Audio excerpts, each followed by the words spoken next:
ప్రతాప్కి దిమ్మ తిరిగే షాక్ ఇచ్చిన చక్రి మహాలక్ష్మి. అసలు ఇదంతా ఎలా జరిగిందనేది వీడియోని స్కిప్ చేయకుండా చివరి వరకు చూడండి. పొదరిల్లు రేపటి ఎపిసోడ్స్లో ఏం జరగబోతుందో ముందుగా తెలుసుకోవాలి అనుకుంటే వీడియోని లైక్ చేసి ఛానల్ని సబ్స్క్రైబ్ చేసుకుని పక్కనే ఉన్న బెల్ సింబల్లో ఆల్ పై క్లిక్ చేయండి. చక్రి మహాలక్ష్మి ఇద్దరు ఒకటవ్వాలని మీరు కూడా కోరుకుంటే కామెంట్లో ఎస్ అని టైప్ చేయండి. మొత్తం మీద చూసుకున్నట్లయితే గనుక చక్రి ప్రతాప్ మొత్తం మీద చూసుకున్నట్లయితే గనక చక్రి కోపంలో భూషణ్ ముందు మహాలక్ష్మి నాది అంటూ ఆవేశంగా మాట్లాడతాడు. మాట్లాడిన వాడికి తెలియకపోవచ్చు, కానీ మహాలక్ష్మి మాత్రం ఇదంతా విని ఏంటి ఇలా అంటున్నాడు అని కోపంగా బయటికి వచ్చేస్తుంది. ఏమైందండి, ఎందుకు అంత కోపంగా చూస్తున్నారు? నేనేమన్నాను?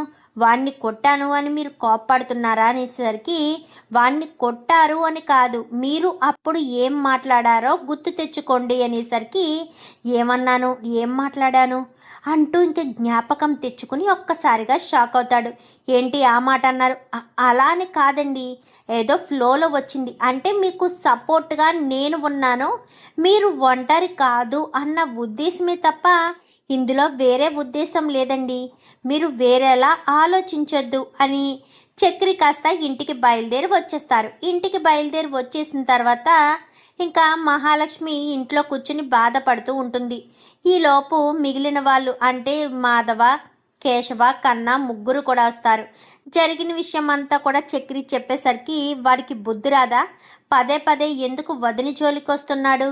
వదిన ఎంతో కష్టపడి జాబ్ వస్తుంది అని ఎంతో ఆశపడింది, కానీ జాబ్ రాకుండా చేశాడు అంటూ మాట్లాడడంతో వదిలేసండి, వాడి కర్మకు వాడే అనుభవిస్తాడు, ఏదో ఒక రోజు నాకే మంచి జరుగుతుందని మహాలక్ష్మి కాస్త లోపలికి వెళ్ళిపోతుంది. ఎవరి పనుల్లోకి వాళ్ళు వెళ్ళిపోతారు. చక్రికి ట్రిప్ ఉందని తెలిసిన వ్యక్తి ఫోన్ చేయడంతో వెళ్తాడు. తీరా మూసి వెళ్ళేసరికి అక్కడ ఫోన్ చేసిన వ్యక్తి ఫ్రెండే ప్రతాప్.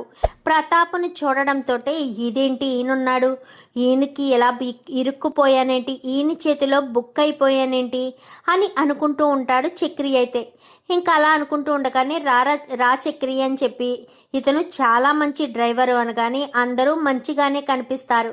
ఎవరిని కూడా ఎక్కువగా నమ్మకూడదు, నమ్మితే చాలా ప్రాబ్లం అవుతుందిరా. నేను అలాగే నా డ్రైవర్ని నమ్మితే నా కూతుర్ని ఎత్తుకుని వెళ్ళిపోయాడు అన్నట్టు చెప్తాడు. ఆల్రెడీ తనకు తెలుసు డ్రైవరే తీసుకుని వెళ్ళిపోయాడని, అంటే వాడి ఫ్రెండ్కి. సో అందుకని చెప్పేసరికి, నువ్వేమీ తప్పగా అనుకోకు చక్రి, తనకు డ్రైవర్లు అంటే ఇష్టం ఉండదు, ఎందుకంటే తన కూతురు డ్రైవర్తో వెళ్ళిపోయిందని అప్పటి నుంచి వీడికి డ్రైవర్లు అంటే అస్సలు ఇష్టం ఉండట్లేదు అనగానే, పర్వాలేదు సార్, పెద్దవారే కదా, ఒక మాట అన్నా పర్వాలేదు, నేనేమీ ఫీల్ అవ్వను చక్రి అంటాడు. అన్న తర్వాత ఎదురికి వెళ్ళిన తర్వాత అతను దిగిపోతాడు. ఇంకా కొంచెం దూరం వెళ్ళాక, మీరు ఎక్కడికి వెళ్ళాలి సార్ అంటూ ప్రతాప్ని అడుగుతాడు. ఇక్కడే దింపేసే నన్ను, నేను ఇక్కడి నుంచి వేరే ఆటోలో వెళ్తాను. పర్వాలేదు సార్, చెప్పండి ఎక్కడ డ్రాప్ చేయాలో చెప్తే అక్కడే డ్రాప్ చేస్తాను కదా, మీరు మళ్ళీ విడిగా వెళ్ళడం ఎందుకు అంటూ ఇంకా మా చక్రి అనగానే, లేదు, నేను నీతో ట్రావెల్ చేయలేను, నువ్వు చేసిన నమ్మక ద్రోహం నేను ఎప్పటికీ మర్చిపోలేను, నువ్వు మంచివాడు కవ్వనుకుని ఇంట్లో మంచిగా నిన్ను ఆదరించినందుకు నా కూతుర్ని తీసుకుని వెళ్ళిపోయావు అనగానే, అలా ఎలా మాట్లాడతారు సార్, మీరు అలా ఎలా అనగలుగుతారు?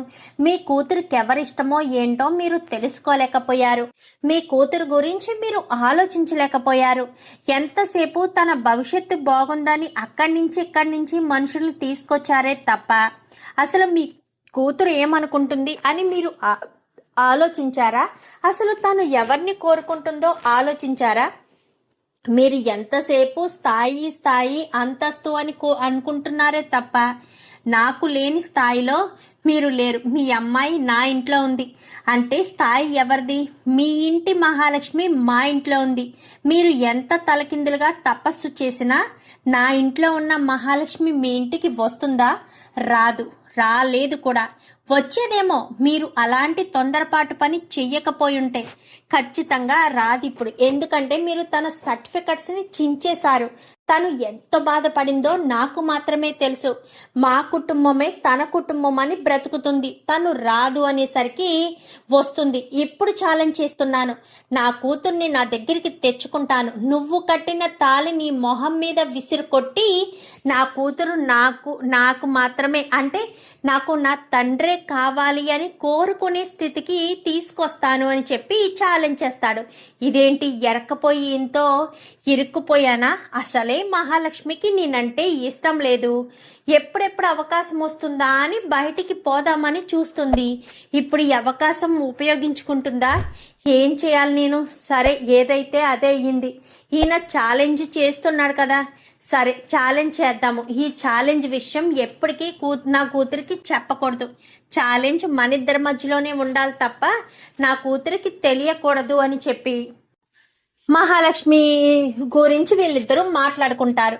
సరేనని ఇద్దరు ఛాలెంజ్ చేసుకుంటారు. నన్ను తీసుకువెళ్ళని చోటకి తీసుకెళ్లి దింపేసే అనగానే అక్కడికి తీసుకుని వెళ్ళి ప్రతాప్ను దింపేస్తాడు. ఇంకా చక్రి ఆలోచనలో పడతాడు. నేను తొందరపాటు నిర్ణయం తీసుకున్నానా? అనవసరంగా ఈయనతో ఛాలెంజ్ చేశానా? ఛాలెంజ్ చేసి తప్పు చేశానా అని ఎంతగానో ఫీల్ అవుతాడు ఇంకా చక్రి అయితే. ఈలోపు ప్రతాప్ ఇంటికి ఆవేశంగా వెళ్ళి, రే అది వాడు నాతో ఛాలెంజ్ చేశాడ్రా, మహాలక్ష్మిని మన ఇంటికి తీసుకురావాలి, ఏం చేసైనా సరే మన ఇంటికి తీసుకొచ్చి వాడు కట్టిన తాళిని వాడి మొహం మీద విసిరి కొట్టేటట్టు చేసి మహాలక్ష్మిని మనం జాగ్రత్తగా చూసుకోవాలిరా అంటూ చెప్పేసేసరికి, ఏమంటున్నావు నాన్న? మళ్ళీ దాన్ని ఇంటికి తీసుకురావడమా? దానివల్ల నీ పరువు పోయింది అని నువ్వు బాధపడ్డావు కదా నాన్న.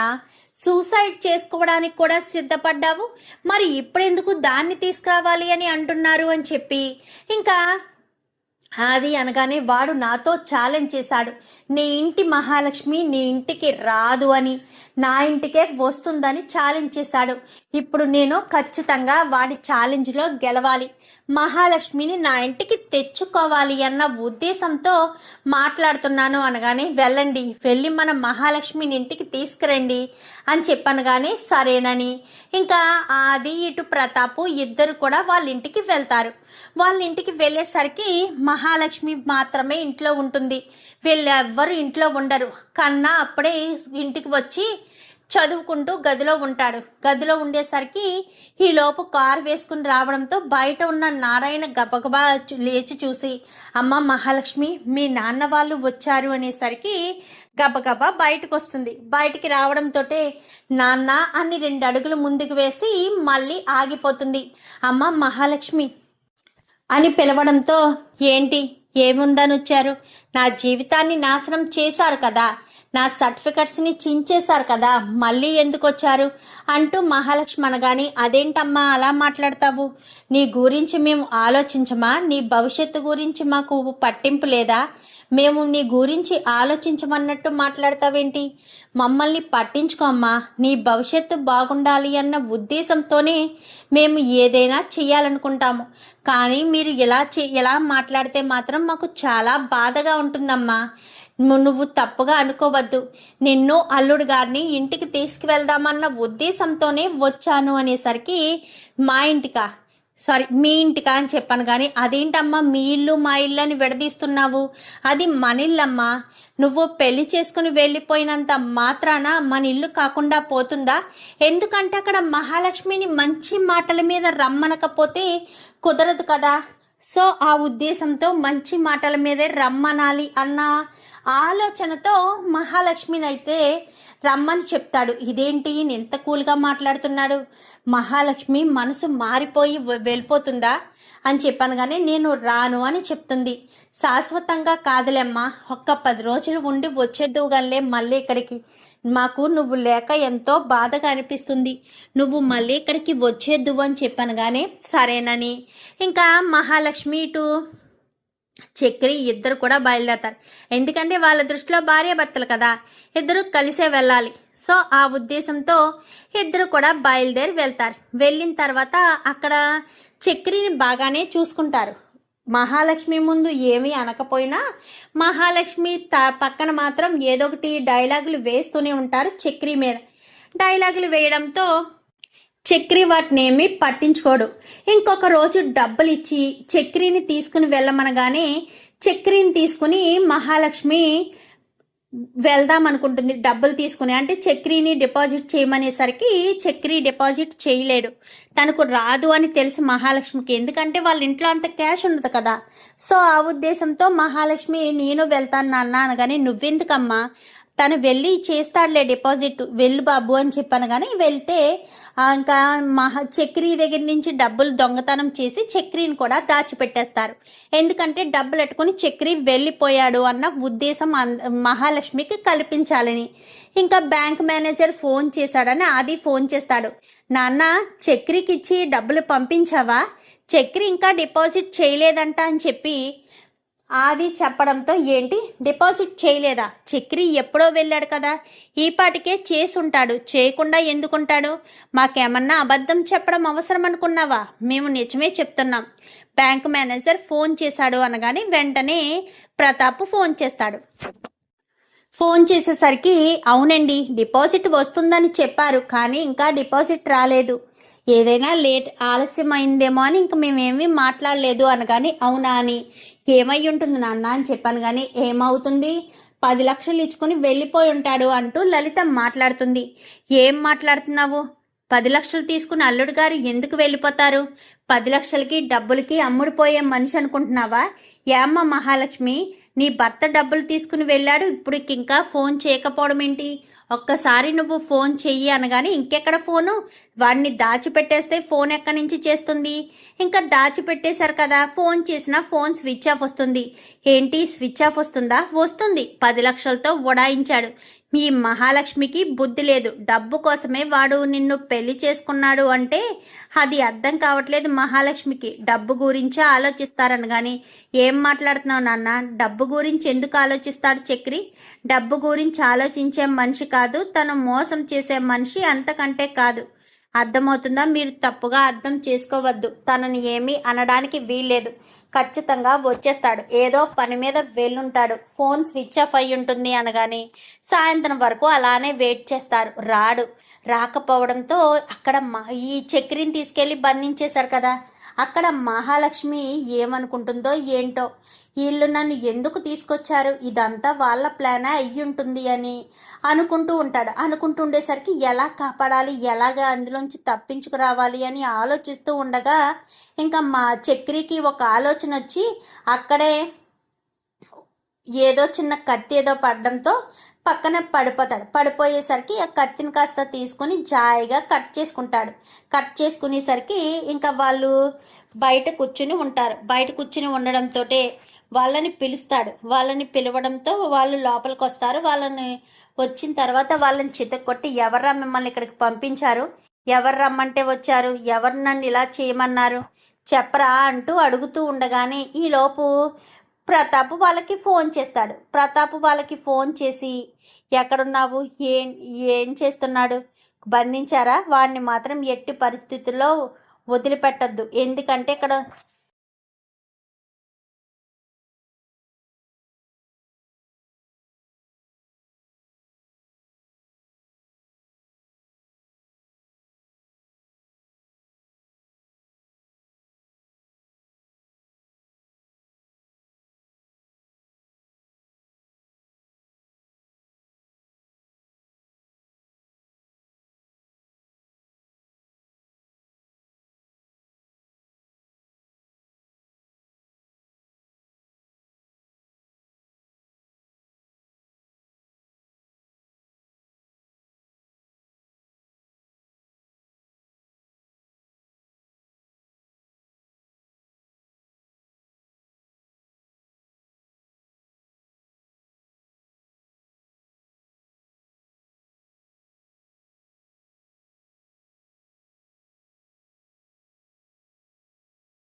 నేను నా కూతుర్ని నమ్మించే ప్రయత్నం చేస్తున్నాను.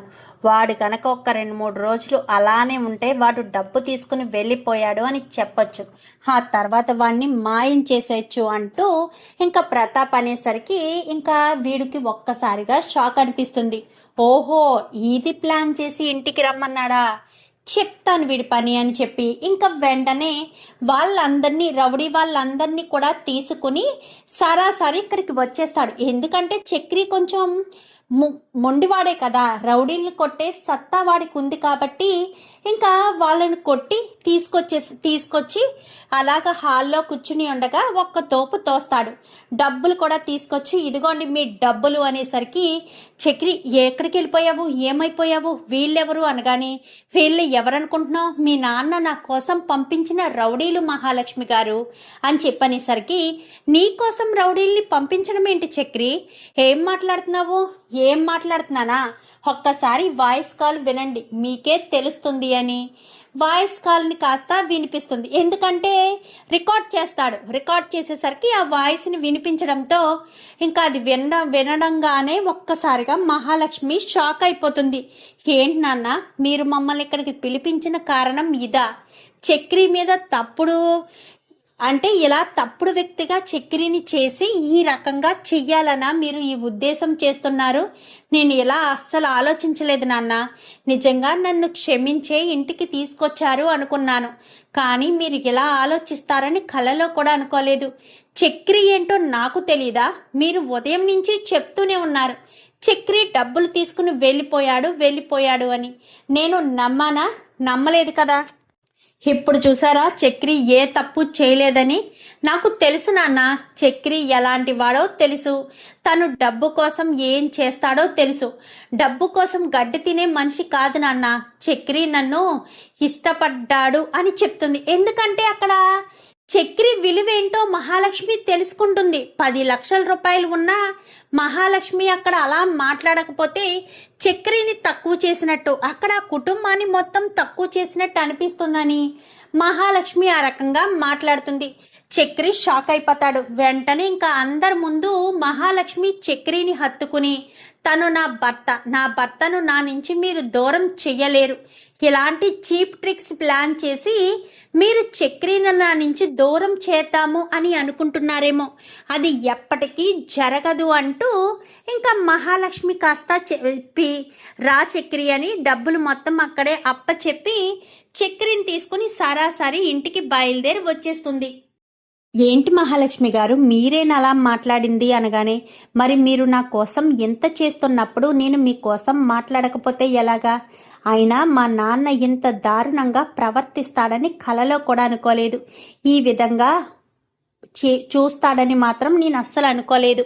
ఎందుకంటే మా నాన్న నన్ను నిజంగానే క్షమించి ఇంటికి తీసుకొచ్చాడని అర్థమైంది. కానీ వాళ్ళ మాటల ద్వారా మీ నుంచి నన్ను విడదీసి భూషణ్కి ఇచ్చి మళ్ళీ పెళ్లి చేయాలి అన్న ఆలోచనతోనే ఉన్నారని వాళ్ళ మాటల ద్వారా అర్థమైంది. అందుకే నేను అలా మాట్లాడాను. ఏదైనా తప్పుగా మాట్లాడుంటే నన్ను క్షమించండి చక్రి గారు అని చెప్పి మహాలక్ష్మి కాస్త సైలెంట్గా కూర్చుంటుంది. మీరు అలా మాట్లాడడం నాకు చాలా బాగా నచ్చింది. ఎప్పటికైనా నేను మీ మనసులో ఉన్నాను అన్న విషయం నాకు ఎప్పుడు తెలుస్తుందో అనేది అర్థం కావట్లేదు. నా మీద ప్రేమ పుడితే బాగున్ను, మీకు నన్ను ప్రేమిస్తే బాగున్ను. మీరు నన్ను ప్రేమించాలని, నా మీద ప్రేమ కలగాలని ఎప్పటికప్పుడు కోరుకుంటున్నాను. మీరు నాకు ఎప్పుడు దగ్గర అవుతారో అర్థం కావట్లేదు. నేను మీకు దూరం అవుతానో మీరు నాకు దగ్గర అవుతారో తెలియడం లేదు అని చెప్పి ఇంకా చక్రి కాస్త తనలో అనుకుంటూ ఉంటాడు. ఏంటి చక్రి గారు, ఏంటి సైలెంట్గా ఊరుకున్నారు, ఏమీ మాట్లాడడం లేదేంటి? ఏమీ లేదు, మామూలుగానే. మీరు నా మీద పెంచుకున్న నమ్మకం చాలా బాగుంది అని నేను ఆలోచిస్తున్నాను. కానీ మీ గురించి నాకు తెలీదా? మీ కుటుంబం గురించి నాకు తెలీదా? మిమ్మల్ని ఎప్పుడూ తప్పుడు మనిషిగా ఉండాలి అని పెంచలేదు. మీరు కొంచెం డబ్బు ఖర్చు పెట్టే విషయంలో పొదుపుగా ఉండొచ్చేమో కానీ ఎదుటి వాళ్ళ డబ్బును ఆశించే మనస్తత్వం మీకు లేదని నాకు తెలుసు చక్రి గారు అని చెప్పనేసరికి, చాలా థ్యాంక్స్ మహాలక్ష్మి గారు, మీరు నన్ను ఎంతలా అర్థం చేసుకుంటారని అస్సలు అనుకోలేదు. అక్కడ మా అమ్మ వాళ్ళకి కొంచెం నేను మీ భార్యనని ఓవర్గానే మిమ్మల్ని హగ్ చేసుకుని మాట్లాడాను, క్షమించండి, వేరేలా మాత్రం అస్సలు అనుకోవద్దు అంటూ మాట్లాడేసరికి, అయ్యో మహాలక్ష్మి గారు, మీ గురించి నేను అర్థం చేసుకున్నానండి. మిమ్మల్ని వేరేలా అని ఎందుకు అనుకుంటాను? మీ మనస్తత్వం నాకు తెలీదా ఏంటి? మీరు ఎలాంటి వాళ్ళో నాకు తెలీదా ఏంటి అంటూ మాట్లాడేసరికి చాలా థ్యాంక్స్ అని ఇంక ఇంటికి వస్తారు. ఏంటమ్మా మహాలక్ష్మి, మీ ఇంటికి వెళ్ళారు కదా, అప్పుడే వచ్చేసారేంటి అనగానే, లేదు పెద్ది, అక్కడ ఉండాలని అనిపించలేదు, వాళ్ళు చేసిన మోసం నాకు అస్సలు నచ్చలేదు అంటూ ఇంకా మహాలక్ష్మి చెప్తుంది. ఏమైందమ్మా, ఏం జరిగింది, దేని గురించి అలా మాట్లాడుతున్నావు, అసలు దేని గురించి అదంతా అని చెప్పాను. కానీ దేని గురించా, ఇది జరిగిన విషయం అని మొత్తం విషయం చెప్పడంతో ఒక్కసారిగా షాక్ అవుతాడు. ఏంటి, అవునా, నిజమా అని చెప్పాను. కానీ అవును, ఇలానే జరిగింది పెద్ది, ఏం చేయాలో తెలియలేదు. కానీ చక్రి గారు ఏ తప్పు చెయ్యని మనిషి కదా, చక్రి గారి మీద నింద పడితే నేను చూస్తూ ఊరుకుంటానా? ఆ రౌడీల్ని తీసుకొచ్చి మా నాన్న ముందే ఆ రౌడీలు పంపించింది మా నాన్న అన్న విషయం చక్రి గారు నిరూపించారు. ఇంకక్కడ ఒక్క క్షణం కూడా ఉండాలని అనిపించలేదు. నా తండ్రి నన్ను మోసం చేశాక నేను అక్కడ ఎందుకు ఉంటాను, ఎందుకు ఉండాలి, అందుకే ఉండకూడదు అన్న ఉద్దేశంతోనే నేను వచ్చేసాను అంటూ ఇంకా మహాలక్ష్మి కాస్త చెప్పేసరికి, పోనీలే మంచి పని చేశారు అని చెప్పి మా చక్రి కేశవ్ అంటాడు. సరే, నువ్వు లోపలికి వెళ్ళి రెస్ట్ తీసుకోమ్మా, నేను టీ పెట్టి తీసుకొస్తాను అనగానే, సరే పెద్ది అనేసరికి, యారా ఇదంతా జరిగింది అనగానే, అవునన్నయ్య, నన్ను బ్యాంకుకు పంపించే దారిలోనే ఇంత పని చేశారు, మరి వాళ్ళ నుంచి ఎలా తప్పించుకున్నవరా అనగానే, ఇదంతా ప్లాన్ అని అనుకోలేదు, కానీ ఎవరో కావాలనే డబ్బులు ఇచ్చారు, ఆ డబ్బుల్ని జాగ్రత్తగా పట్టుకెళ్ళి ఇవ్వకపోతే మళ్ళీ నా మీదకే నింద పడుతుందని ఆలోచించాను. కానీ ఆ రౌడీ ఓడి చెప్పిన దాన్ని బట్టి అది అరేంజ్ చేసిందే అతను అని చెప్పేసరికి అప్పుడు నాకు అర్థమైంది, ఓహో ఇదంతా ప్రీ ప్లాన్డ్గా చేశారన్నమాట అని చెప్పి నాకు అప్పుడు అర్థం చేసుకున్నాను అని చెప్పి ఇంకా చక్రి కాస్త చెప్తాడు. పోనీలేరా, ఏదో ఒక రకంగా మహాలక్ష్మికి నీ మీద ఫీలింగ్ కలుగుతుంది. అవునన్నయ్య, అక్కడ అందరి ముందు కూడా మహాలక్ష్మి నన్ను హత్తుకుని, చక్రి నా భర్త జోలికి వస్తే నేను ఊరుకోను, నా భర్తను ఒక్క మాటన్నా ఏం చేసినా నేను ఒప్పుకోను అంటూ చెప్పిందన్నయ్య మహాలక్ష్మి అలా చెప్పేసరికి నాకు ఎంత ఆశ్చర్యం అనిపించిందో తెలుసా. నిజంగా మహాలక్ష్మియేనా నా గురించి అలా మాట్లాడింది, నిజంగా ఈ మహాలక్ష్మియేనా నా గురించి అంత అలా ఆలోచించింది అని ఎంతగానో ఆశ్చర్యపోయానన్నయ్య అని చెప్పాను. కానీ అవునా, మహాలక్ష్మి అలా మాట్లాడిందా అని చెప్పనేసరికి, అవునన్నయ్య, నిజంగా నా సొంత మనిషి అన్నట్టు మాట్లాడింది. నాకు ఆ మాటలు భలే నచ్చాయి. మహాలక్ష్మి గారు అలా మాట్లాడుతూ ఉంటే నాకు ఎంతో సంతోషం అనిపించింది అని చెప్పనేసరికి, సర్లేరా, మహాలక్ష్మిలో మార్పు వస్తే మంచిదే కదా, తన మార్పు వల్ల నీ జీవితం చక్కబడుతుంది. మహాలక్ష్మిని నువ్వు ఇష్టపడ్డావు కదరా అని చెప్పాను. కానీ ఇష్టపడ్డానన్నయ్య, కానీ మహాలక్ష్మి గారు కూడా నా గురించి ఆలోచించాలి కదా, నువ్వు ఇష్టపడాలి కదా, అదే కదా నేను కోరుకుంటున్నాను. ఏంటో మహాలక్ష్మి గారు ఎప్పటికీ నన్ను ఇష్టపడతారో, నన్ను కేవలం పెళ్లి చేసుకోవడానికి సహాయం చేసిన వ్యక్తిలాగే చూస్తున్నారు తప్ప తనను ప్రేమిస్తున్నాను అని నా మనసులోని ప్రేమ ఆవిడికి అర్థం కావట్లేదు. ఎప్పటికీ ఎన్ని రోజులకి ఆవిడికి నా బాధ, నా ప్రేమ అర్థమవుతుందో తెలియట్లేదు అన్నయ్య అంటూ ఇంకా చక్రి చెప్పేసరికి, అర్థమవుతుందిరా, దేనికైనా ఒక సమయం సందర్భం ఉంటుంది, సమయాన్ని బట్టి మనం మసులుకోవాలి. ఏమో మహాలక్ష్మికి చెప్పడానికి ఇంకా టైం పడుతుందేమో, మీ ఇద్దరికీ మధ్య ప్రేమ, ఇద్దరికీ మధ్య బంధం ముడిపడడానికి టైం పడుతుందేమో. పెళ్ళైతే జరిగింది, కానీ ఇద్దరికీ మధ్య ఉన్న బంధం పెనవేసుకోవడానికి కొన్ని సార్లు దూరం పెట్టాల్సిన పరిస్థితి వస్తుంది. పెళ్లి ఇష్టంతో పెళ్లి చేసుకున్న వాళ్ళు కూడా ఒక్కొక్కసారి దూరం ఉంటారు చూడు, అలా అన్నమాట అని చెప్పాను. కానీ ఏమో అన్నయ్య, ఎప్పటికైనా నాకు మహాలక్ష్మి గారు దగ్గర అవుతారంటావా, మహాలక్ష్మి గారు నాకే సొంతం అవుతారంటావా అనగానే, నీ ప్రేమ సిన్సియర్గా ఉంటే ఖచ్చితంగా ఇద్దరు ఒకటవుతారు, మరి నీ ప్రేమ సిన్సియర్గా లేదా అన్నయ్య అనగానే, సిన్సియర్గానే ఉందిరా, కానీ నేను బంధానికి విలువనిచ్చాను. మీరు ఆల్రెడీ పెళ్లి చేసేసుకున్నారు కాబట్టి ఏమో మీ పెళ్ళి ఇలా జరగాలి అని, మీ పెళ్లి బంధం మొదలవడానికి టైం పడుతుందని ఆ భగవంతుడు రాసి పెట్టుండొచ్చు, అందుకే ఆలస్యం అవుతుందేమో. నువ్వేం టెన్షన్ పడకు, కొన్ని రోజులు ఓపిక పట్టు, మహాలక్ష్మి గారు ఖచ్చితంగా నీకు సొంతమవుతారు, ఇద్దరు కూడా ఒకరి కోసం ఒకరు అన్నట్టు బ్రతుకుతారు అనగానే, నీ నోటి చలవల్ల అలా జరిగితే చాలా సంతోషమే అన్నయ్య. మహాలక్ష్మి అంటే నాకు చాలా ఇష్టం కదా, నా ఆ దేవుడు నా బాధను అర్థం చేసుకుని మహాలక్ష్మిని నాకు సొంతం చేస్తే అంతకు మించిన సంతోషం నాకు ఏమీ దొరకదు అని చక్రి కాస్త అంటాడు.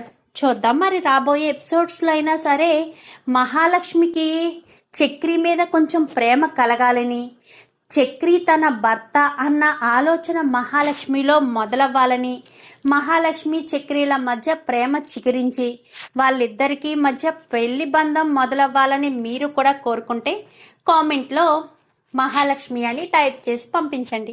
Thank you for watching.